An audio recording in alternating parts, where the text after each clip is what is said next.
look, it's great to be at Samsung. I'm sure many of you over the past few years, our friendship with the Tamil community in Ilford South, the work that we've been doing both locally, nationally and even internationally to continue to raise the concerns of the Tamil community globally is so important. We need people here to speak out. We need people here to be absolutely clear that we should be demanding that the ICC takes away its investigations and actually, in my view, starts to look at whether they bring prosecutions on some of the people that are the worst offenders. We know that in many places in the world, wars have happened, but wars do not mean genocide. And in the case of the Tamil people fighting for their freedoms in the northeast of Sri Lanka, we know that what happened was a form of genocide. And that is important, that is recognised globally and that action is taken. Because it's not just about freedom for the Tamil people in Sri Lanka to determine their own future, but also about justice and reconciliation.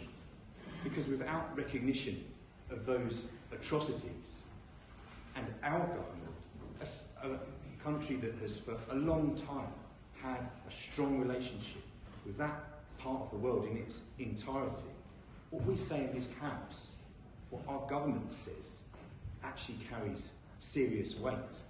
Many of us, in the Labour Party particularly, but also in other parties, we've seen, I'm sure, a whole range of MPs speaking here tonight, and Sarah has said there are many people involved in your party group who are championing this cause and this issue. But the demand I will continue to make in Parliament at every opportunity is that, because the government unfortunately have failed to do this, is to look into what you might describe as Magnitsky sanctions against individual perpetrators.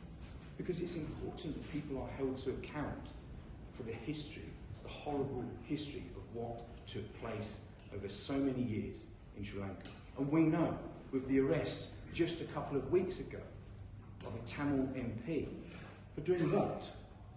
I put out a public statement on that after consulting my local Tamil community, because it's important that actually we use the powers that we have in the West and the platform and the status we have to call out those things.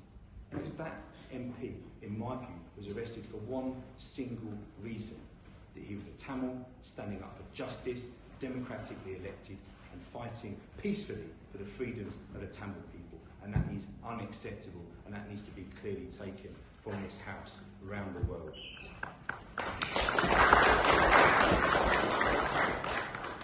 And I also believe as well that an incoming Labour government will have a more progressive approach on foreign policy. I strongly believe that because it's about our values. So many Labour MPs work hand in hand with their Tamil community. Because being a Labour Party MP is not just about delivering the effective government that we're going to deliver in a year's time, but it's also doing that with moral integrity. And that means that we stand with many communities internationally that are now living in large numbers in this country as British citizens. Because it's important that we use that platform as a global power to call out wrongdoing. It doesn't mean interfering in every single thing that happens around the world. But it does mean that when dreadful things happen, we have to use the standing we have here to make sure the spotlight of international justice is put onto those people that were responsible for those atrocities and those criminal actions. And that to this day, the people in Sri Lanka who are standing in the way of freedom, in my view, actually of reconciliation. We know that over the past 18 months, Sri Lanka as an island has gone through a terrible economic catastrophe. That the previous government there, the Rajapaksa government, had overseen that terrible economic catastrophe.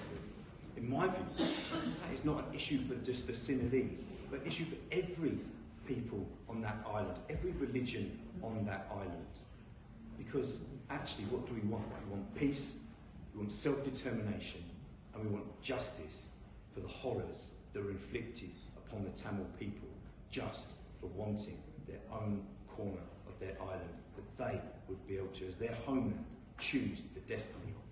You will always have my support. I'm sure you'll always have support of the Labour Party in that quest, and we will use every opportunity in the Houses of Parliament to continue to hold that torch, to shine it for justice for the Tamil people. Thank you very much.